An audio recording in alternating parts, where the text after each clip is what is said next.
Assalamualaikum warahmatullahi wabarakatuh. Selamat siang pemirsa Batam TV.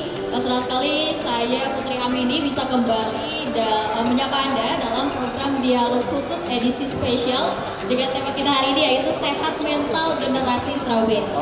Nah, ketika kita membahas tentang generasi strawberry, kita merujuk pada sebuah istilah yang digunakan untuk menggambarkan generasi muda saat ini yang dianggap memiliki ketidakmampuan untuk mengatasi tekanan, tantangan, atau kesulitan yang seringkali dengan alasan yang dianggap remeh atau tidak signifikan.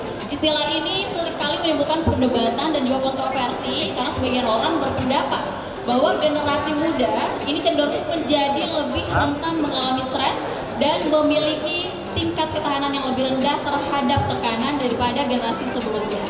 Sebuah pertanyaan muncul, apakah generasi strawberry ini benar-benar ada ataukah hanya stereotip yang dilebih-lebihkan?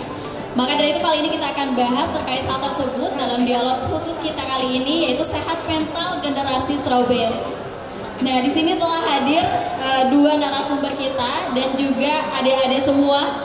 Ini generasi strawberry berarti ya? Ini masuk generasi strawberry gak sih? Oh enggak. Oke, kita bahas di generasi strawberry itu apa. Di sini ada dua narasumber kita. Yang pertama ada Dr. Lina Budianti, SPKJ, Sub AR, selaku dokter spesialis jiwa anak dan remaja. Selamat siang, dokter. Selamat siang, Mbak Putri dan semua hadirin yang ada, Bapak Ibu sekalian juga adik-adik semua ya. Selamat datang. Oke. Dan yang kedua ada Dr. Deo Purba, SPKJ, selaku dokter spesialis jiwa dari RSJKO Ungku Haji Daud. Selamat siang, dokter. Selamat siang, Gimana kabarnya hari ini? Oke, boleh deh mungkin Dokter Lina ataupun Dokter Deo menyapa dulu nih adik-adik di sini. Ini dari mana aja sih?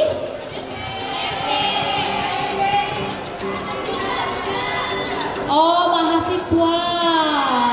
Oke, boleh deh, mana semangatnya mahasiswa? Udah semangat kayak gini, boleh deh Dokter Lina disapa dulu nih adik-adik di sini untuk udah hadir mengikuti tema kita hari ini. Apa kabar adik-adik semua? Alhamdulillah. Adik-adik SMA, SMK ada ya di sini. Ada. Iya. Segar-segar dan ceria-ceria semua ya, seperti strawberry. Tapi yang kuat. Oke, Dokter Deo boleh mungkin mau menyapa dulu adik-adik ataupun mungkin ada guru-gurunya juga ya di sini ya. Ada ibu-ibu guru, ada bapak-bapak gurunya ada di sini. Boleh, Dokter? Halo semuanya, salam kenal. Apa kabar semuanya? Bapak Ibu guru apa kabar? Salam kenal. Terima kasih sudah hadir. Juga ada mahasiswa di sini ya. Dari mana ini? Calon-calon perawat ini ya. Ada yang mau jadi perawat jiwa?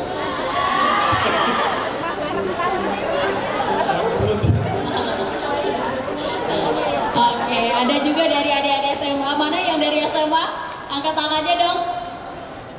Ada di belakang. Jangan kalah ya sama kakak-kakak mahasiswanya, jangan sampai kalah. Sama-sama generasi strawberry kayaknya ya. Jadi harus tetap semangat seperti strawberry cerah gitu. Nah, oke. Di sini ada dua narasumber kita dari RSJKO Ungku Haji Daud. Ada yang udah tahu apa sih RSJKO ini? Ada yang udah tahu? Atau kebanyakan belum tahu? Belum. Oke, kita kenalan dulu mungkin ya. Dokter Deo, mungkin bisa dijelaskan RSJKO Ungku Haji Daud ini tuh apa dan juga kapan berdirinya? Mungkin bisa dijelaskan ke adik-adik kita. Terima kasih Mbak Putri. Jadi RSJKO itu singkatan dari Rumah Sakit Jiwa dan Ketergantungan Obat. Ya. Ini kita mulai resmi menjadi Rumah Sakit Jiwa dan Ketergantungan Obat itu pada bulan Desember 2022 sebagai bentuk amanat dari Undang-Undang Kesehatan Jiwa bahwa satu provinsi harus ada satu rumah sakit jiwa, diwajibkan. Nah, Provinsi Kepri adalah termasuk salah satu provinsi yang sampai tahun 2021 itu belum ada rumah sakit jiwa. Kenapa? Karena mengingat pandemi kemarin COVID ya, banyak sekali yang mengalami depresi, banyak yang mengalami cemas, bahkan trauma. Nah, untuk itu harus segera dibuat rumah sakit jiwa untuk menyikapi pandemi COVID waktu itu kan kita belum tahu kapan berhentinya. 2021 akhirnya diputuskan rumah sakit umum yang ada di Tanjung Uban yang berdiri dari tahun 2007 itu punya provinsi dialih fungsikan. Jadi rumah sakit umum diubah namanya menjadi rumah sakit jiwa. Untuk pelayanan umum masih ada seperti pelayanan anak, penyakit dalam, ibu melahirkan, bedah, THT, yang lain-lain masih ada. Tapi kekhususannya dijadikan menjadi rumah sakit khusus jiwa dan ketergantungan anak. Gitu. Oke, untuk saat ini perkembangannya sendiri dari rumah sakit jiwa dan ketergantungan obat untuk Haji Daud seperti apa dokter? Dan juga mungkin layanan yang diberikan khususnya untuk anak-anak dan juga remaja di sana apakah juga tersedia atau seperti apa? Ya, pada tahun 2018 itu kita buat rawat inap jiwa awalnya. Ya, ada 10 tempat tidur ya, lalu naik menjadi 20 tempat tidur, dan pada tahun ini 2024 ini kita sudah ada 4 bangunan, itu total itu 70 tempat tidur. Nah, 70 tempat tidur itu diharapkan bisa memberikan layanan bagi seluruh warga di Provinsi Kepulauan Riau yang membutuhkan pelayanan kesehatan jiwa. Dan pasiennya hari ini kita sampai 2024 ini sudah 6.600 pasien rawat jalan yang berobat di poli kesehatan jiwa. Tapi secara umum dok, mungkin kondisi kesehatan mental masyarakat Kepri lah ya khususnya gitu, seperti apa dok? Ya, untuk Kepri angka depresi, angka ODGJ memang masih di bawah nasional. Angka kejadian depresi, skizofrenia atau ODGJ berat itu masih di bawah nasional ya. Memang karena kita merupakan provinsi baru dan banyak usia produktif di provinsi Kepri ini. Jadi dan memang tingkat stresnya beda dengan di kota-kota besar di Pulau Jawa. Memang Batam sekarang sudah menjadi kota yang bertumbuh ya, menjadi kota yang 10 besar di Indonesia. Tapi memang untuk stresnya itu mungkin belum membuat orang menjadi gampang depresi ataupun gangguan jiwa berat. Tetapi untuk kasus-kasus pada anak dan remaja di Kepri ini memang belum ada data, tapi dari laporan pelayanan kesehatan, angka anak-anak yang mengalami autis, anak-anak yang mengalami depresi, remaja mengalami depresi karena bullying, karena broken home itu sudah mulai meningkat. Jadi memang kasus anak remaja mungkin yang mengalami gangguan jiwa sepertinya sudah hampir sama dengan nilai di nasional. Oke, adik-adik di sini ngerasa mentalnya sehat gak sih? Kenapa enggak?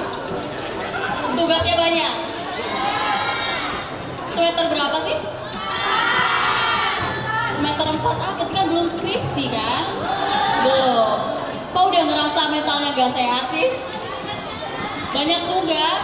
Oke, ini nanti mungkin ditonton sama dosen kalian ya. Mungkin nanti ditambahin lagi tugasnya. Oke, nih sehat mental nih dok. Tadi ada yang mengatakan mentalnya nggak sehat nih kayaknya karena banyak tugas gitu kan. Tapi sehat mental itu apa sih dok sebenarnya pengertiannya? Sehat mental itu menurut WHO itu adalah ketika seseorang dia merasa bahagia dan sejahtera secara batin, dan dia bisa menghadapi tantangan hidup dan bisa memiliki hubungan yang baik dengan sesama, dan juga dia menilai dirinya itu secara perilaku dan konsep dirinya itu betul-betul baik gitu. Nah, jadi kita lah yang merasakan. Kalau kita merasa kita sejahtera ya secara batin ya, bahagia, dan kita bisa bergaul dengan orang, punya sahabat, punya teman, dan kita juga menilai diri kita, oh saya memang tidak ada rendah diri atau minder atau tidak percaya diri, itu membuat kita menjadi sehat secara mental. Tapi untuk yang menyatakan bahwa mental kita ini sehat atau tidak itu apakah boleh dari diri kita sendiri atau harus melalui prosedur tadi ke dokter kayak atau seperti apa? Karena kan mungkin kebanyakan juga, aduh kayaknya lagi nggak sehat nih, mentalnya sakit nih mentalnya gitu. Seperti apa dokter? Sebenarnya kita bisa menilai diri sendiri dulu bisa, ya.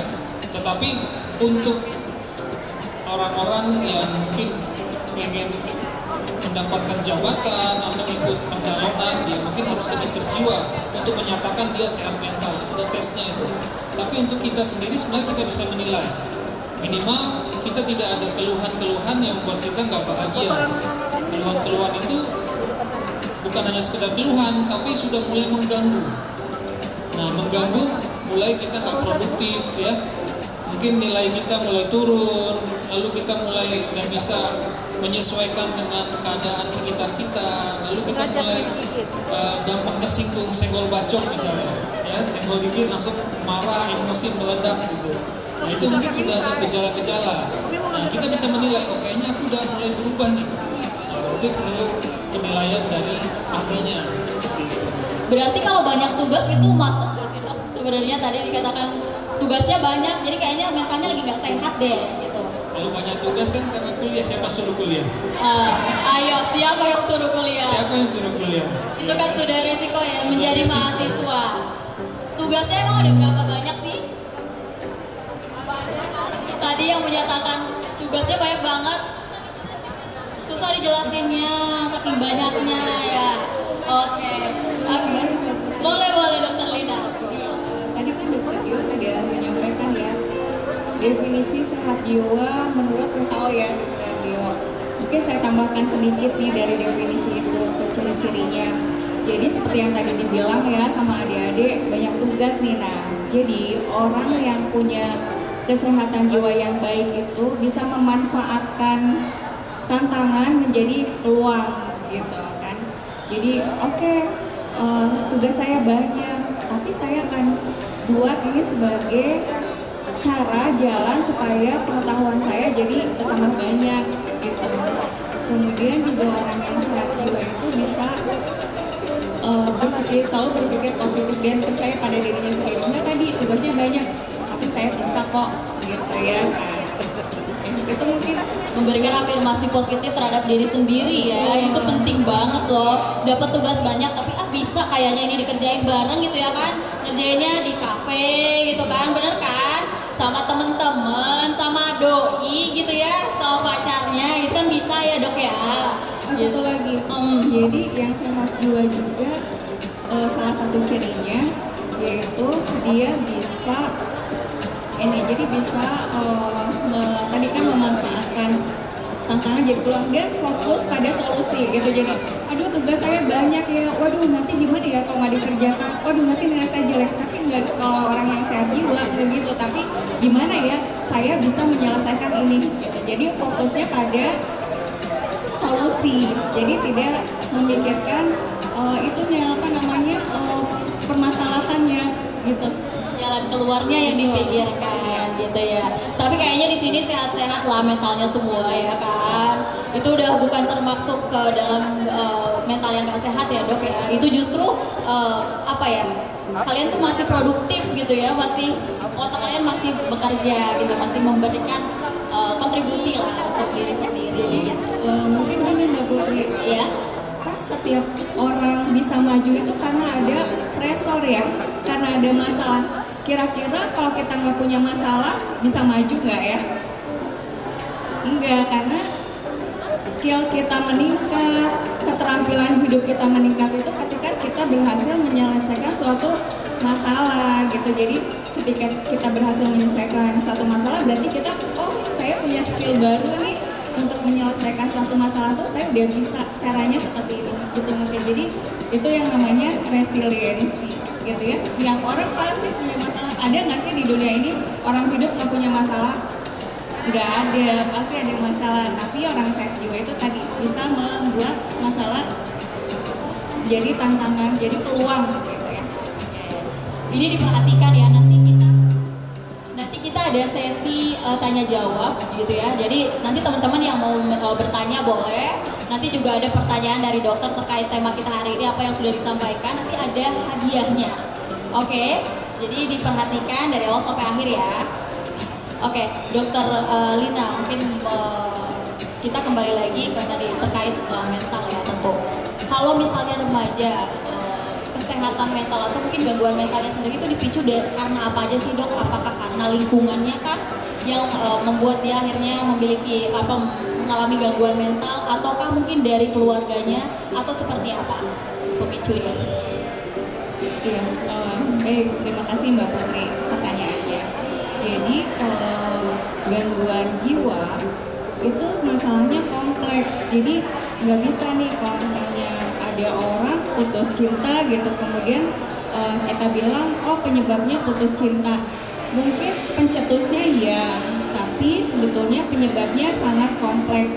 Kalau kita bilang penyebabnya bisa biopsikososial, biologisnya memang ada, kemudian secara psikologis juga ada. Psikologis itu apa sih? Misalnya kemampuan dia untuk memecahkan masalah, kemudian juga mungkin karakter dasarnya seperti apa. Nah, kemudian lingkungan sosial apa? Pengalaman-pengalaman hidup yang dia alami sejak kecil sampai di usia itu juga berpengaruh gitu ya. Itu lingkungan sosial, pola asuh, kemudian tantangan hidup di sekitar, dengan pertemanan, tadi dengan beban-beban akademis itu juga bisa, tapi itu harus saling mempengaruhi gitu. Jadi tidak hanya satu faktor aja gitu, cukup kompleks. Nah, namun sebetulnya kalau kita sudah berusaha, kemudian memang apa yang kita alami itu di luar kemampuan kita untuk menghadapinya, itu tidak apa-apa, karena kita kan manusia ya. Manusia ini kan makhluk sosial. Jadi ketika kita tidak bisa selesaikan sendiri, tidak ada salahnya kalau meminta bantuan orang lain gitu. Jadi mengalami gangguan atau mengalami masalah jiwa itu bukan sesuatu ya aib gitu loh, enggak ya, karena itu semua berpeluang kok gitu ya. Gitu Mbak Putri. Jadi tadi apa aja sih yang memicu kesehatan mental ini, gangguan mental, apa aja coba? Psikologis, terus biologis, lingkungan sosial, dan tentunya masih banyak lagi ya tadi dok ya, tekanan dan lain sebagainya, itu juga bisa memicu gangguan kesehatan mental. Oke, tapi kalau misalnya antara keluarga dan juga pertemanan mana nih dok yang lebih berpengaruh untuk memicu terjadinya gangguan kesehatan mental sendiri? Iya, kita biasanya lihat dulu ya, ini yang usianya. Nah, tapi tadi sebetulnya mana yang berpengaruh? Dua-duanya berpengaruh. Nah, tapi kalau misalnya di usia remaja itu memang betul seringkali yang menjadi pencetus dari lingkungan sosial. Kenapa begitu? Karena kita tahu bahwa di usia remaja ini adalah fase di mana mencari identitas katanya ya, dan pengaruh dari lingkungan itu jauh lebih besar dibandingkan pengaruh dari keluarga gitu kalau sudah di usia remaja. Nah, jadi walaupun masalah keluarga juga tetap berpengaruh, tapi seringkali pencetusnya memang pada remaja adalah dengan relasi dengan teman begitu. Mungkin Dokter Dio ada yang mau ditambahkan, Dokter Dio? Dokter Dio ada, oke. Ya, tapi sesuai dengan tema kita hari ini, mungkin sebelum kita break nih ya dokter, generasi strawberry. Iya nggak sih kalian tuh generasi yang kreatif tapi rapuh? Dikasih tantangan sedikit, capek, gak mau, capek, berat banget, kayaknya butuh healing deh. Bener gak sih kalian kayak gitu? Ternyata diakui dok, bener katanya. Jadi kalian itu gak bisa ya dikasih tekanan sedikit gitu ya? Gak bisa? Bener gak sih Bu, Pak, Ibu Guru, Pak Guru, bener gak sih? Oh iya katanya, Ibu gurunya curhat kayaknya. Iya benar-benar. Oke, tapi mungkin Dokter Lina sebelum kita break mengulas sedikit terkait generasi strawberry itu apa sih sebenarnya kalau generasi strawberry itu? Mungkin Dokter Lina atau Dokter Leo yang bisa menjelaskan? Dokter Leo, oke. Jadi generasi strawberry ini adalah generasi Gen Z ya, yang lahir di atas tahun 94 sampai 2014. Gen Z yang rapuh atau rentan terhadap masalah atau tantangan atau stres. Jadi seperti stroberi kan lama-lama bisa kisut ya kan, bisa berkerut gitu. Ya awalnya segar tapi lama-lama kena panas, kena dingin, kena itu dia menjadi tidak segar lagi.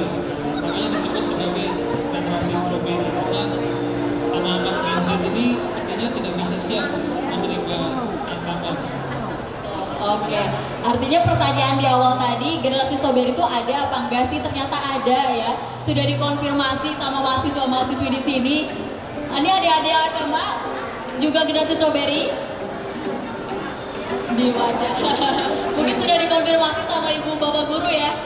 Berarti bener ya generasi masuk ya. Oke, ya pemirsa jangan kemana-mana, kita masih banyak bahasan yang akan kita khususnya terkait generasi stroberi ini dok gitu ya. Jadi jangan kemana-mana, tetap di Dialog Khusus.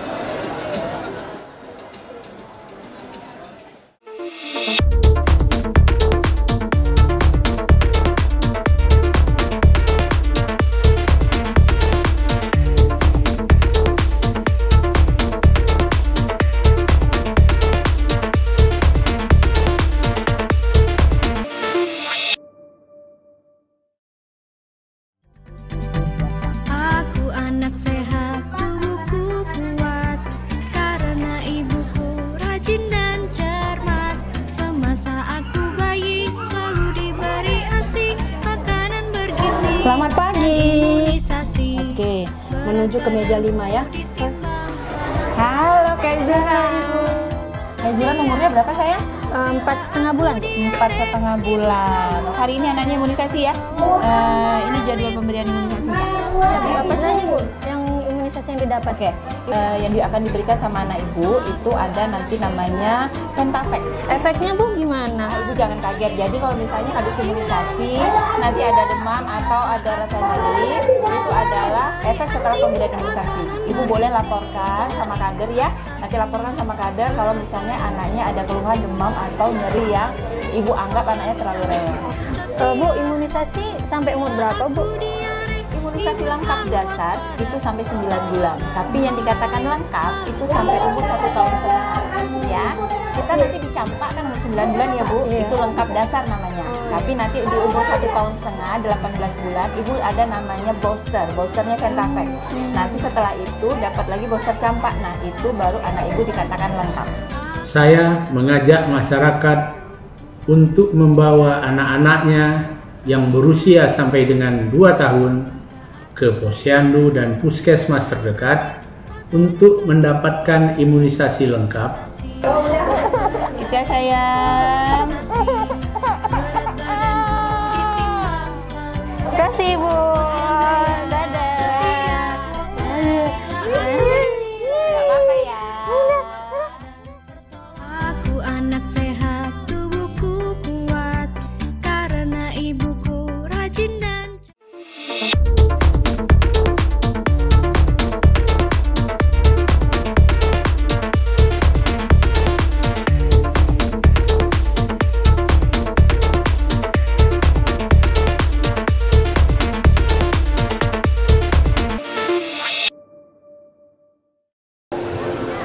Terima kasih pemirsa, Anda masih bersama kami di Dialog Khusus. Oke, Dr. Lina, Dr. Deo, tadi kita sudah sedikit nih mengulas ya terkait generasi stroberi gitu ya.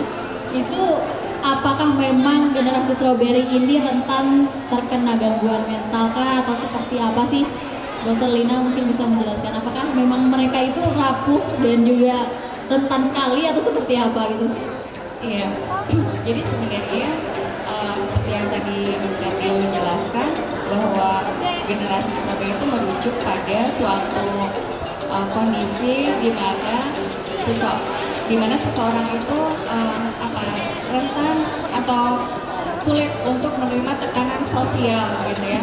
Nah, namun sebetulnya itu tidak hanya merujuk pada rentang umur tertentu gitu ya. Jadi bisa aja kalian juga sebagai Gen Z gitu ya, Gen Z tapi punya mental yang kuat. Nah, jadi sebetulnya kita di sini itu tidak untuk menjudge mereka gitu, oh ini generasi stroberi, generasi yang rapuh, enggak gitu. Justru semangat kita di sini adalah gimana biar kalian strawberry tapi kuat gitu.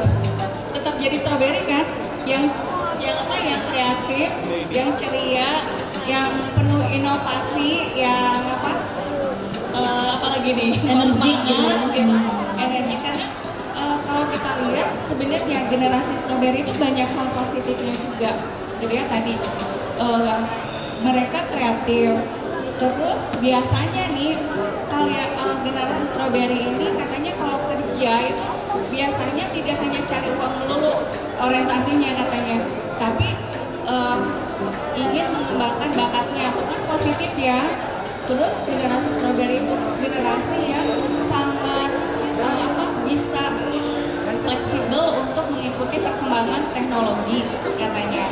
Itu juga positif. Nah, tapi memang ada beberapa hal yang negatifnya juga. Misalnya ada di zona nyaman gitu ya. Jadi agak susah gitu untuk untuk keluar dari zona nyamannya. Terus ada juga biasanya mereka itu susah untuk susah untuk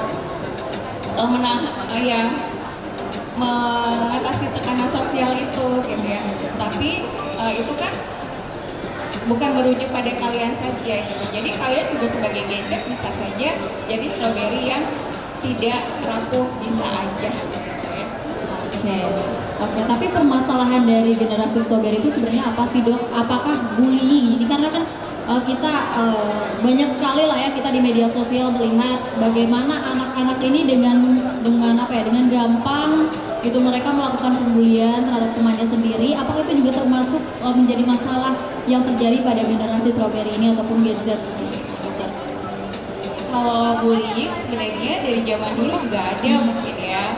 Cuma kalau saat ini media untuk bullyingnya jadi makin banyak. Ya, bener nggak?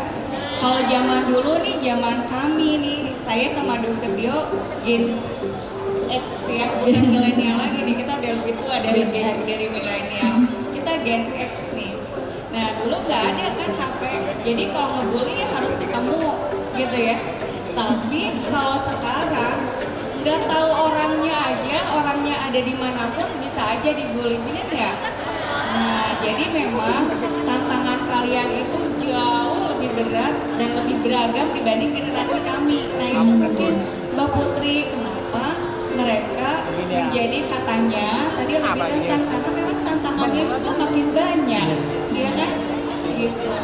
Iya. Kalau Gen X itu kan kita mengalami ya mulai dari telepon itu masih pakai putar gini kan, ya gitu ya, taruh handphone. Kalau Gen Z ini kan langsung teknologi udah canggih 4.0, jadi mereka nggak mengalami masa-masa susah. Jadi semua itu sudah serba instan, semua sudah terserba teknologi canggih, high tech. Jadi itu yang buat mereka tuh udah rentan. Begitu ada masalah sedikit, akhirnya bingung. Nah, kalau yang Gen X, Gen Y masih mengalami gitu, bagaimana dulu kalau mau telepon pacar harus telepon umum, koin segini, taruh terus telepon gitu, habis surat-suratan, dulu dibalas sama pena segala macam. Tapi kalau Gen Z kan nggak ada seperti itu, semua media sosial itu yang buat mereka salah satu faktor yang buat mereka menjadi rentan gitu ya, karena mereka lebih banyak diberikan kemudahan untuk segala sesuatu. Oke, tapi berbicara terkait bullying nih Dok, mungkin Dokter Lina bisa menjelaskan apa sih yang perlu kita lakukan ya? Mungkin kita sebagai teman gitu ya, sebagai ibu guru, sebagai bapak guru, ketika ada kasus bullying di sekitar kita atau bahkan mungkin anak didik kita sendiri, itu apa yang perlu kita lakukan gitu untuk bisa ibaratnya memberikan solusi untuk hal itu, karena kan sekarang lagi marah banget kan Dok gitu. Apa yang harus kita lakukan? Mungkin sebelum sampai ke sana saya jelaskan dulu ya, bullying itu apa sih gitu. Apakah setiap kalau manggil nama bapaknya itu bullying gitu ya? Kita dari zaman dulu loh dipanggil nama bapaknya gitu ya. Dokter Dio juga yang mengalami. Nah, apakah setiap itu disebut bullying? Nah, ternyata bullying itu ada definisinya sendiri gitu ya. Jadi kalau dari beberapa literatur yang ada, definisi bullying adalah suatu tindakan yang dilakukan oleh orang atau sekelompok orang yang lebih kuat terhadap yang lebih lemah dengan tujuan memang ingin menyakiti gitu ya, ingin menyakiti, kemudian perilakunya itu dilakukan secara berulang gitu. Nah, jadi ada definisinya sendiri. Kemudian tadi bullying juga jenisnya macam-macam. Kalau sekarang bisa bullying secara fisik, bisa bullying secara verbal. Misalnya kalau fisik kan mungkin didorong, dipukul, ditendang dan sebagainya. Kalau bullying secara verbal itu mungkin dikata-katain, mungkin rasis gitu ya, atau mungkin body shaming gitu, itu bullying secara verbal. Kemudian ada juga bullying secara tidak langsung, misalnya kalau bahasa kita digibahin gitu ya, digibahin, dibunuh karakternya gitu ya. Jadi orang-orang jadi melihat sosok si A itu, misalnya si A yang dibully secara tidak langsung, melihat sosok si A ini sosok yang buruk gitu, padahal orang-orang di sekitar nggak tahu langsung, tapi karena informasi yang kita berikan jadilah kesannya si A buruk. Itu bullying tidak langsung. Kemudian bullying secara sosial. Nah, kalau bullying secara sosial misalnya tidak diajak gitu ya, diasingkan, itu bullying secara sosial. Dan saat ini ada yang namanya cyberbullying gitu ya. Jadi memang macam-macam. Nah, sekarang gimana sih caranya supaya gitu kita bisa tangguh nih, meskipun misalnya di antara kita jadi korban bully. Nah, pertama mungkin yang harus dilakukan baik oleh diri kita maupun mungkin tadi pertanyaan Mbak Putri dari orang tua atau guru, yang pertama adalah bagaimana kita melatih kemampuan untuk problem solving gitu ya. Jadi kemampuan untuk problem solving ini kan skill, jadi memang perlu dilatih gitu.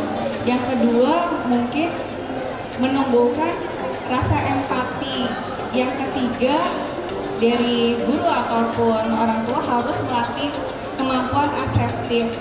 Pernah dengar nggak kemampuan asertif itu apa? Ada yang udah pernah dengar? Apa tuh dok kalau kemampuan asertif itu? Iya, jadi kemampuan asertif itu kemampuan seseorang untuk menyampaikan apa yang dia rasakan, tapi ini konteksnya positif ya, bukan konteks negatif. Bisa menyampaikan sesuatu yang kita rasakan atau bisa menolak pengaruh negatif atau ajakan negatif dari orang sekitarnya gitu. Tapi disampaikan tetap dengan cara yang baik gitu. Itu namanya asertif.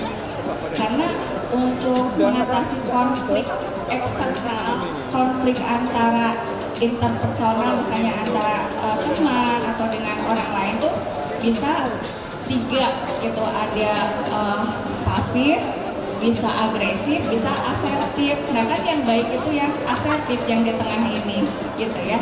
Jadi itu mungkin beberapa skill yang harus kita berikan pada anak-anak kita supaya mereka cukup bisa menghadapi tadi tantangan hidup, salah satunya bullying. Oke. Mungkin itu iya. Oke. Berarti kalau misalnya komentar-komentar jahat di media sosial itu termasuk bullying ya dok ya? Iya nggak sih? Itu termasuk juga kan dok? Media sosial. Iya, masuk ya. Berarti netizen yang suka komentar jahat di akun-akun misalnya public figure gitu kan, ya itu termasuk bullying juga ya dok? Berarti ya, meskipun kita nggak pernah ketemu mungkin sama orangnya, mungkin di sini juga ada yang suka berkomentar jahat di media sosial meskipun nggak kenal gitu ya, itu termasuk bullying loh, hati-hati gitu ya, jangan sampai kita melakukan hal itu ya dok ya. Karena ternyata tadi seiring berkembangnya zaman, seiring banyaknya juga media-media ataupun wadah gitu ya anak-anak untuk melakukan pembulian terhadap orang lain. Oke, tapi dokter mungkin ya ini amit-amit gitu ya dokter ya, kita ataupun mungkin anak-anak kita atau orang sekitar kita yang terkena bully, itu apa yang perlu dilakukan oleh si anak yang terkena bully atau korban bulinya itu sendiri? Apakah dia harus diam saja, atau kalau misalnya tidak ada videonya, nggak viral gitu kan ya, jadinya tidak bisa ditindaklanjuti, atau seperti apa dok? Atau harus cerita ke gurunya kah atau ke siapa gitu? Harus seperti apa dok? Iya, jadi ketika ini kita sebagai korban bully ya, yang pertama adalah mencari pertolongan tentunya ya, karena seperti yang tadi saya bilang, kita tuh makhluk sosial gitu, jadi tidak semua harus kita selesaikan sendiri gitu ya. Nah, ketika kita menghadapi bullying yang memang kan dilakukan biasanya oleh orang yang lebih kuat gitu ya, berarti kita harus mencari pertolongan. Kemudian cara-cara apa lagi yang bisa kita lakukan sendiri? Yang pertama, kalau memang kita bisa hindari. Tentunya kan kalian bisa mengamati ya, ini situasi apa sih yang biasanya memberikan peluang orang ngebully saya gitu, berarti situasi itu yang harus dihindari gitu ya. Kemudian kalau misalnya bullyingnya berupa bully verbal gitu ya, kita harus yakin aja bahwa kita harus percaya pada diri kita sendiri bahwa kita tidak seperti yang dia katakan gitu ya. Terus kita juga harus tunjukkan pada si pembuli itu bahwa kita terganggu loh dengan apa yang kamu omongin gitu, apa yang kamu katakan. Kemudian juga kita harus tunjukkan pada mereka bahwa kita itu atau kita merespon apa yang dia katakan itu dengan bahasa yang netral. Misalnya ketika kamu jelek gitu, iya memang saya punya kekurangan, kamu juga kan gitu. Jadi coba katakan dengan kata-kata yang netral, tapi kita tidak melakukan hal yang sama, tunjukkan bahwa kita lebih baik dari dia gitu. Terus kalau misalnya bullyingnya cyberbullying seperti yang tadi, ya udah kita delete aja kontaknya, kalau bisa kita jangan respon, tapi kita tetap dokumentasikan. Kalau memang bullyingnya itu membahayakan, tidak ada salahnya kan kalau kita juga meminta bantuan secara hukum, karena apa yang sudah dilakukan itu berupa ancaman misalnya gitu ya, membahayakan. Tapi kita dokumentasikan, cuma tidak perlu merespon. Kenapa nggak perlu merespon? Karena itu ngabisin energi kita kan. Ngapain kita ngabisin energi kita, dan itu mungkin memang maunya dia untuk direspon. Jadi kalau kita ngerespon apa yang dia katakan, dia senang. Jadi kita jangan memberikan apa yang dia mau. Mungkin gitu salah satunya. Boleh deh tepuk tangannya, mana dong suaranya? Aduh udah mulai lemes ya, sekali lagi deh. Tepuk tangannya mana yang kenceng dong? Oke. Dokter Deo, tapi pelaku bullying itu apakah mereka ini sebenarnya terkena gangguan mental kah? Atau seperti apa sebenarnya kalau pelaku bullying ini? Biasanya pelaku bullying ini kita harus nilai ya, kita harus periksa. Biasanya sih menurut jurnal-jurnal penelitian, mereka ini korban juga awalnya, korban, dan mungkin juga mereka ada permasalahan di rumah ya, mungkin dari keluarga, orang tua, ayah atau ibunya. Lalu yang ketiga mungkin juga memang ada gangguan jiwanya mungkin. Jadi mungkin ada gangguan jiwa yang dia miliki, sehingga ketika dia stres, dia mengalami rasa tidak nyaman, dia melampiaskan dengan kekerasan, memukul orang atau dia memaki orang, itu ada gangguan jiwa juga. Atau yang keempat mungkin dia ada faktor-faktor yang mungkin dia narkoba atau LGBT ya, atau dia juga mungkin ada permasalahan dengan judi online atau apa. Jadi ada faktor-faktor lainnya, makanya harus diperiksa, harus di-assess, dia dinilai, karena memang pelaku-pelaku ini mereka pasti ada dasarnya yang mendasari kenapa mereka melakukan itu. Oke, artinya tetap harus diperiksa ya, apakah dia memang melakukan gangguan mental atau seperti apa. Oke, sebelum kita break nih, mungkin satu pertanyaan lagi nih dokter, apakah di RSJKO sendiri ada pelayanan khusus untuk anak-anak yang mungkin terkena bullying ataupun juga sebagai pelaku bullying? Ya, baik, kami di RSJKO Engku Haji Daud ya di Tanjung Uban, kita sudah memiliki layanan ya untuk korban-korban bullying dan juga untuk pelaku bullying yang sudah dilaporkan ke kepolisian, kita juga sudah memberikan pendampingan buat mereka. Jadi kita sudah ada Dr. Lina, psikiater anak remaja, saya sendiri, dan ada psikolog juga. Jadi kita sudah ada tim ya yang bisa memberikan layanan bagi korban dan pelaku. Demikian. Oke, setelah ini kita masuk segmen ketiga, siap-siap ada pertanyaan lagi, ada hadiah lagi. Nanti ibu bapak guru yang mau bertanya boleh, nanti kita kasih kesempatan, mungkin ada yang mau bertanya terkait tema kita hari ini boleh, atau mungkin terkait kesehatan mental ya dok ya, gak apa-apa gitu ya dok ya, nanti kita kasih waktunya untuk bertanya. Nah pemirsa jangan kemana-mana, tetap di Dialog Khusus.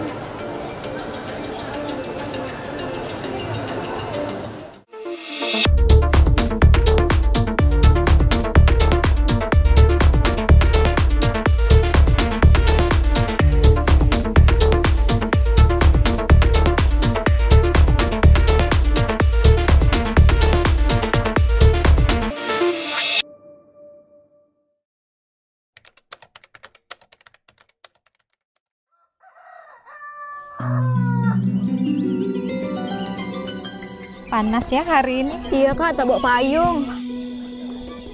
Buah keladi warnanya coklat, elok disantap, dioleskan madu. Agar bayi kita menjadi sehat, rajin-rajinlah bawa ke posyandu. Ibu-ibu, kita ada antigen baru nih, ada 4 jenis. Yang pertama PCV, yang kedua rotavirus, yang ketiga HPV, yang keempat IPV2. Untuk antigen baru ini aman sekali dan tidak menyebabkan demam ataupun keluhan lain karena ini sudah teruji klinis. Imunisasi bermanfaat untuk membentuk dan meningkatkan kekebalan tubuh terhadap penyakit yang dapat dicegah dengan imunisasi. Sejak tahun 2022, pemerintah telah mengeluarkan adanya 4 jenis imunisasi baru yang dapat diperoleh secara gratis oleh masyarakat, yaitu PCV, rotavirus, HPV, dan polio suntik. Pemberian imunisasi baru untuk melengkapi imunitas anak supaya sehat secara optimal. Saya mengajak seluruh masyarakat untuk membawa anak-anaknya ke posyandu, puskesmas, dan sekolah-sekolah pada saat bulan imunisasi anak sekolah untuk mendapatkan imunisasi baru ini.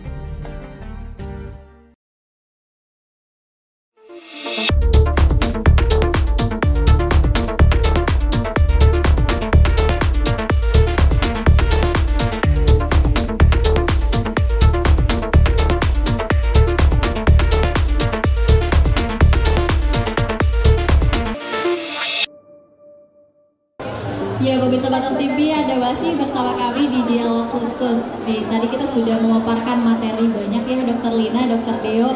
Mana dong tepuk tangannya ini buat adik-adik semua? Ya kurang semangat. Sekali lagi dong tepuk tangannya mana? Oke, ini udah segmen 3 loh, waktunya bagi-bagi hadiah. Masa nggak semangat sih? Semangat dong. Perlihatkan kalau kalian tuh generasi yang energik, yang kreatif, yang semangat banget gitu ya dibanding kita gitu ya Bu ya. Meskipun saya masih masuk ke sini kayaknya Bu. Masih sebaya saya sama adik-adik di bawah ini. Oke.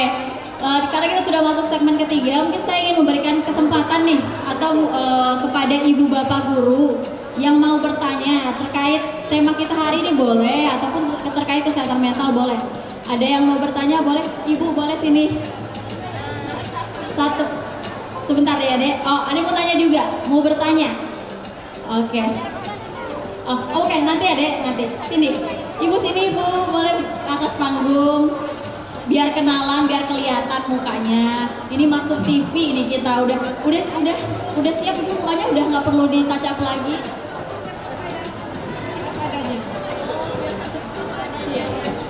Oke baik, Assalamualaikum warahmatullahi wabarakatuh. Selamat sore anak-anak ibu semua dan rekan-rekan semua.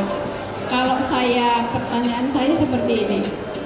Oh, maaf untuk memperkenalkan diri, nama saya Robiana, biasa dipanggil Bu Ana. Saya guru BK dari SMA 3 Batam. Oh, guru BK. Siapa yang semuanya rata-rata guru BK yang. Oh gitu. Siapa yang pernah masuk ruangan BK? Baik, Banyak. Itu tadi. Makanya generasi strawberry ini seringkali masuk ke ruangan BK. Oh, sering masuk. Baik, maaf pertanyaannya ke Dokter Lina ya Bu ya. Nah, ini pertanyaannya nggak muluk-muluk, cuman menyangkut dengan siswa juga. Apakah siswa yang apa sih saya bilang sifatnya gitu ya? Apakah dia itu termasuk yang sakit mental atau bermasalah? Dia itu jika terlambat berapa menit tidak sesuai, dia lebih baik pulang. Dan dia kalau belajar itu tidak 100% benar, dia agak gimana gitu, tidak menerimanya. Tidak menerima, pokoknya dia tidak menerima apapun yang tidak bisa dia ikuti gitu, seperti itu. Apakah itu masuk dalam kategori masalah kejiwaan atau mental seperti itu ya? Itu saja, karena ini agak sedikit anak saya ini agak sedikit ini gimana gitu. Jadi harus memang kita yang memakluminya walaupun itu dari dirinya sendiri gitu. Terima kasih Ibu Lina, itu aja. Oke, terima kasih Ibu. Boleh Ibu? Assalamualaikum warahmatullahi wabarakatuh. Perkenalkan, nama saya Helmida, guru BK dari SMK Negeri 7 Batam. Izin Bapak Ibu. Pertanyaannya ini, kita sering menemukan remaja putri ketika dia menemukan masalah, misalnya putus pacar atau sering dimarahin orang tua atau ada permasalahan sama teman-teman, dia larinya ke ini self harm. Self harm. Nah, apakah self harm itu termasuk kesehatan termasuk kena kesehatan mentalnya, dan bagaimana cara kita sebagai guru BK mengatasi siswa-siswa remaja putri yang seperti itu? Terima kasih. Oke, terima kasih Ibu. Boleh mungkin Dokter Lina sama Dokter Deo diberikan dulu hadiahnya untuk dua guru-guru kita nih yang menyumbangkan pertanyaan terkait keresahan itu. Boleh dong tepuk tangannya mana? Boleh dokumentasikan dulu. Oke, boleh difoto dulu mungkin.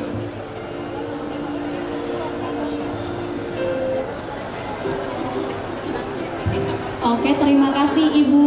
Boleh duduk kembali. Kita simak jawabannya ya dari Dokter Lina, seperti apa tadi permasalahannya.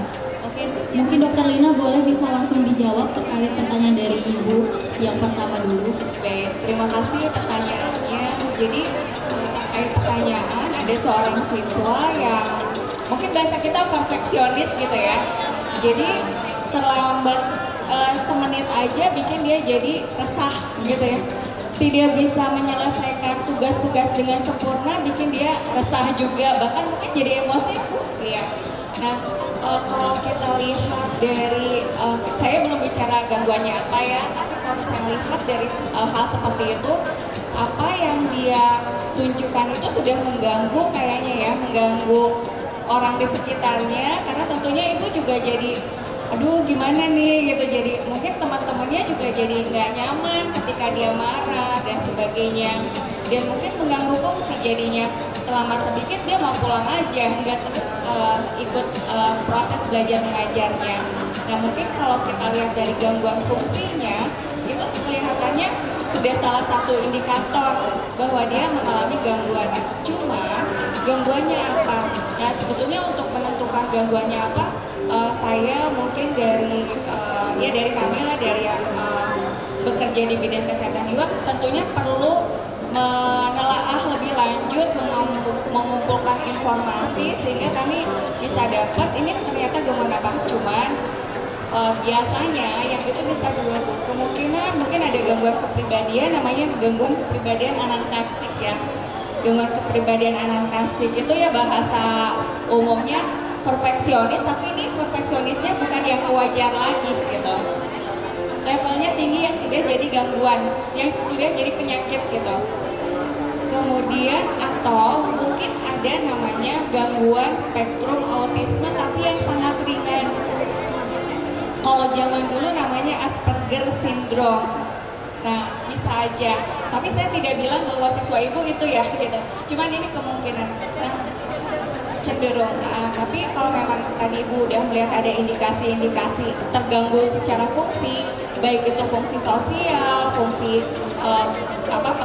pekerjaannya, dan fungsi secara personal, kemudian itu juga membuat distres atau tertekan baik itu dirinya sendiri atau orang-orang di sekitarnya, itu memang sudah indikasi adanya gangguan tertentu. Begitu mungkin Bu jawaban dari saya. Oke, sudah terjawab Ibu, sudah ya, alhamdulillah. Tentunya perlu diagnosa dari dokter juga ya dok ya, gitu ya, perlu konsultasi lebih lanjut terkait hal tersebut, tidak boleh mendiagnosis sendiri gitu ya.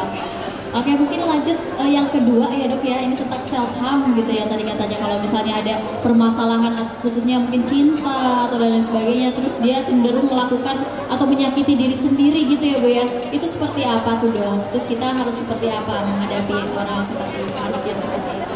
Iya, jadi ini betul Bu, ini fenomena universal kelihatannya ya, tidak hanya di Batam tapi di daerah, tidak hanya di Batam tapi juga di daerah lain, bahkan mungkin di banyak bagian di dunia ini tuh juga banyak tuh fenomena seperti itu. Jadi dengan self harm itu, nah sebetulnya apa yang tadi kan pertanyaannya apa yang harus kita lakukan? Pertama empati dulu gitu ya, empati dulu. Itu bisa aja self harm itu sebagai cry for help gitu ya. Jadi sebagai suatu sarana untuk mencari pertolongan sebetulnya gitu. Mungkin dia tidak berani untuk menyatakan atau tidak punya cara bagaimana meminta pertolongan, tapi dengan tindakan itu dia sebenarnya memberikan pesan bahwa saya butuh ditolong gitu. Jadi tadi berempati dulu. Kemudian mungkin kita perlu mengembangkan kemampuan untuk acceptance gitu. Oke deh, saya terima bahwa saya bisa mengerti kamu melakukan itu, meskipun kita tahu itu bukan hal yang benar gitu, tapi kita mengerti. Nah mungkin seperti itu acceptance. Dan kemudian kalau mungkin karena ibu guru yang mungkin pastinya juga punya kemampuan untuk mengajar siswanya, yang diajarin adalah kemampuan untuk problem solving gitu. Jadi bagaimana cara menyelesaikan masalah itu dengan lebih konstruktif, tidak destruktif gitu. Mungkin itu sih intinya gitu. Oke, berarti itu masuk gangguan mental kah dok atau enggak tuh kalau self harm itu? Kita lihat tadi kalau fungsinya terganggu, menimbulkan distres mungkin ya, tapi bisa juga ini hanya masalah, bukan jadi gangguan, tapi ini masalah dulu gitu ya. Kita bedakan masalah kesehatan jiwa atau gangguan jiwa itu beda gitu ya. Tapi yang jelas sih, atau mungkin bukan juga masalah atau gangguan jiwa, tapi mungkin kemampuan untuk problem solving yang nggak bagus. Jadi kita latih dia untuk problem solving, bisa aja nanti ketika kemampuan memecahkan masalahnya lebih bagus, dia tidak lagi menyelesaikan masalah dengan self harm, tapi menyelesaikan masalah dengan cara yang lain. Gimana Ibu, sudah terjawab? Sudah ya. Semoga bisa menjadi solusi gitu ya untuk tadi permasalahan yang Ibu tanyakan. Oke, mungkin 2 orang lagi deh pertanyaan dari adik-adik semua. Tadi yang depan udah, boleh maju ke depan. Oh yang belakang, ayo sini maju ke depan deh. Ayo sini. Ayo, nggak usah malu-malu. Mumpung ada dokter Lina, ada dokter Deo. Kalau pribadi gak gratis ya dok ya, bener gak sih? Konsultasinya gak gratis ya, ini sekalian gitu. Oke, nanti perkenalkan namanya siapa, dari mana ya?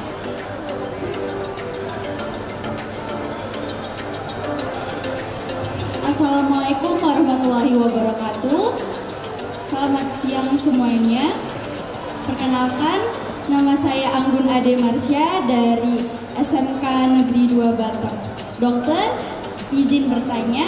Nah, akhir-akhir ini kan lagi rame yang namanya kasus bullying yang viral di Batam nih.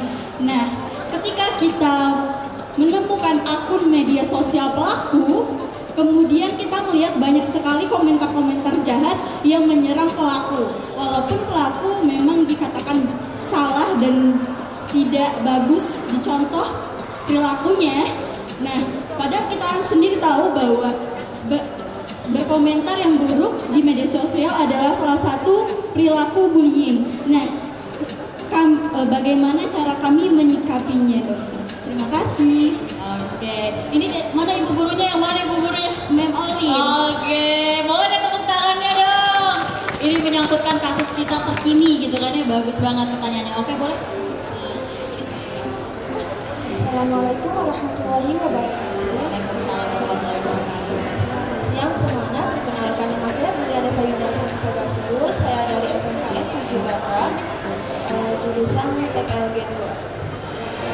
Pak Dokter dan Bu Dokter, saya izin bertanya, bagaimana cara mengatasi seseorang yang mudah bosan dan jenuh, padahal awalnya dia itu tidak bosan dan ingin mencapai cita-citanya. Cukup sekian pertanyaan saya, terima kasih. Oke, terima kasih. Tepuk tangan lagi dong. Keren banget sih pertanyaannya. Udah sampai ke situ kepikirannya. Oke, kita kasih hadiah dulu ya sebelum dijawab ya. Oke, boleh di sini. Gak usah takut-takut, gak apa-apa, boleh dadah-dadah dulu. Misalnya mau, halo mama saya masuk TV gitu, boleh loh. Dadah-dadah dulu tuh kameranya di sana. Oke.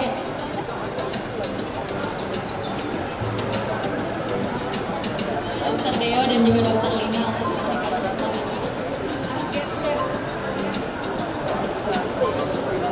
Oke.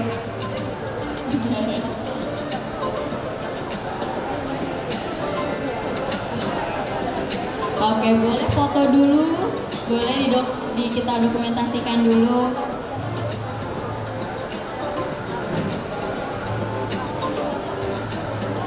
Oke, terima kasih ya pertanyaannya, boleh duduk kembali, nanti dijawab sama Dokter Deo dan juga Dokter Lina. Oke.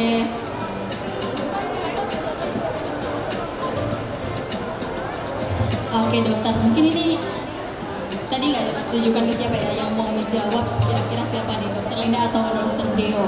Tadi pertanyaannya kan kemarin sempat viral tuh, ada korban bullying, terus ternyata kita tahu tuh akun media sosial si pelaku gitu ya, gimana caranya agar kita juga tidak ikut membuli gitu ya, dengan cara mungkin berkomentar kotor atau seperti apa gitu. Dokter Deo, boleh silahkan. Saya dulu nanti ditambahkan Dokter Linda ya. Baik, makasih pertanyaannya ya, Anggun ya. Jadi seperti yang tadi Dokter Linda sampaikan, kita sebagai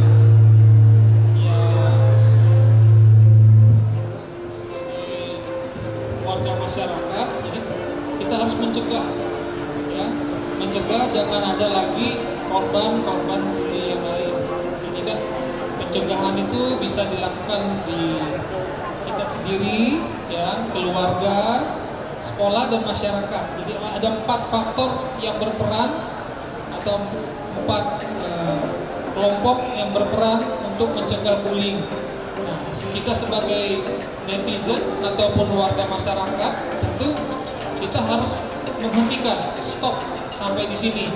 Ya, dengan cara ya, kita tidak ikut berkomentar, ya, justru kita memberikan kata-kata support kepada dia gitu ya. Saya tahu kamu salah, kamu ya, harus bisa bangkit lagi ya, kamu harus tidak melakukannya lagi gitu. Jadi kata-kata yang membangun, kata-kata yang memberikan dukungan, support ya, supaya dia jangan jadi makin stres juga ya, karena dia sudah menjadi korban hukuman secara lingkungan sosial sudah dia terima, jangan kita ikut-ikut menghukum juga gitu.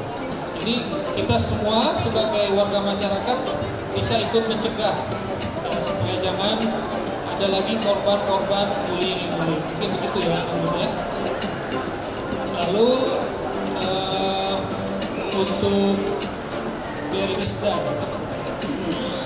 jadi bagaimana menghilangkan rasa bosan atau jenuh?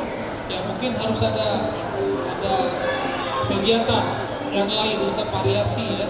Kadang hal yang rutinitas itu kita lakukan setiap hari, rutinitas begitu terus, itu bisa membuat kita menjadi jenuh, menjadi bosan. Nah, kita perlu ada break atau kita perlu ada variasi yang kegiatan yang lain yang bisa membangkitkan semangat, membangkitkan gairah, bisa menemukan dengan hobi yang lain, hobi yang baru, atau cara belajar yang baru mungkin. Misalnya mungkin kita belajar sendiri, nah besok kita belajar kelompok, atau besoknya lagi kita belajar melihat orang lain mengerjakan. Ya, jadi kita harus mencoba banyak cara, banyak media supaya kita nggak jadi bosan, boring, jenuh. Tapi kalau kita itu terus kita lakukan rutinitas seperti itu lama-lama memang jadi bosan. Jadi mungkin itu dari saya nanti, Dokter Lina. Ya boleh Dokter Lina mungkin kalau mau menambahkan. Baik, terima kasih. Jadi untuk pertanyaan yang pertama saya setuju dengan Dokter Dio. Kita tunjukkan bahwa kita lebih baik dari dia. Kalau kita ngebully dia, terus apa bedanya kita sama dia gitu ya. Jadi tidak usah ikut-ikutan berkomentar. Kalau tadi seperti yang Dokter Dio bilang, untuk menasihati gitu ya, untuk memberikan komentar supaya dia berhenti dari perilaku ngebully orang itu boleh, tapi bukan membully balik gitu ya. Nah untuk yang pertanyaan kedua tadi saya setuju banget sama Dokter Dio. Jadi kita coba upayakan variasi, entah itu metode belajarnya ya, atau mungkin kalau misalnya ada kesempatan kita juga refreshing dan gitu ya. Mungkin hal lain yang bisa kita lakukan supaya tadi kebosanan, jadi hilang motivasi gitu ya. Kita kembali telaah sebenarnya tujuan kita tuh apa sih gitu ya. Kemudian kita juga mungkin bisa katanya mindfulness ya gitu ya. Pernah dengar nggak tuh istilah mindfulness? Jadi kita itu mungkin fokus ke tujuan kita nikmati setiap tahap, setiap usaha yang kita lakukan untuk mencapai tujuan itu gitu. Ibaratnya gini nih, saya mau ke atas, terus melihatnya ke atas terus aduh jauh banget ya, masih lama ya nyampainya gitu. Nah mungkin kita nggak gitu, tapi kita lihat setiap stepnya untuk menuju ke atas. Betul, kita tahu kita mau menuju ke atas, tapi yang kita lakukan adalah bagaimana kita melangkah dengan baik setiap anak tangga yang akan kita lalui. Nah mungkin kesana sih tambahannya ya. Oke, berarti kalau misalnya kita biar menghilangkan bosan, bisa lah kayak melakukan hobi gitu ya. Mungkin kalau kita bosan kayaknya belajar terus, misalnya dari jam 8 sampai jam 1 belajar. Mungkin dari setelah itu kita bisa melakukan hobi, misalnya hobinya melukis. Boleh gitu ya Dok ya, mungkin biar lebih bervariasi hidupnya setiap harinya gitu ya. Satu lagi tadi, terus kita fokus pada tujuan, saya memang mau mencapai ini. Nah kita boleh mungkin sekali-sekali bayangkan bahwa kalau saya sudah bisa selesai, saya bisa mendapat ini, saya bisa menjalani hal yang besar, lebih besar dari ini. Nah mudah-mudahan itu jadi memotivasi kembali gitu kita ya. Oke, terima kasih Dokter Dea dan juga Dokter Lina, sudah terjawab ya Dea tadi ya, sudah ya. Oke, karena kita sudah berada di penghujung acara, gimana, banyak gak informasi yang diserap hari ini? Banyak ya, semoga bisa diimplementasikan di kehidupan sehari-hari, apalagi tadi tips dan triknya juga. Kalau misalnya kita melihat bullying ataupun kita menjadi korban bullying, apa yang perlu kita lakukan bisa diterapkan di kehidupan sehari-hari buat ibu bapak guru juga gitu ya, untuk sama-sama memutus rantai bullying ini bagi anak-anak gitu ya yang terjadi saat ini dan marak terjadi gitu ya. Sekali lagi terima kasih Dokter Deo informasinya yang sudah diberikan kepada kita semua, dan juga Dokter Lina. Boleh deh tepuk tangannya untuk kita semua. Oke, ya. Sumi Sadarwati, seorang penyanyi India, mengatakan bahwa tidak ada cinta di dunia ini selain cinta yang kita miliki untuk diri kita sendiri. Saya Putri Amini, sampai jumpa di dialog khusus selanjutnya.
Batam TV, inspirasi Kepri.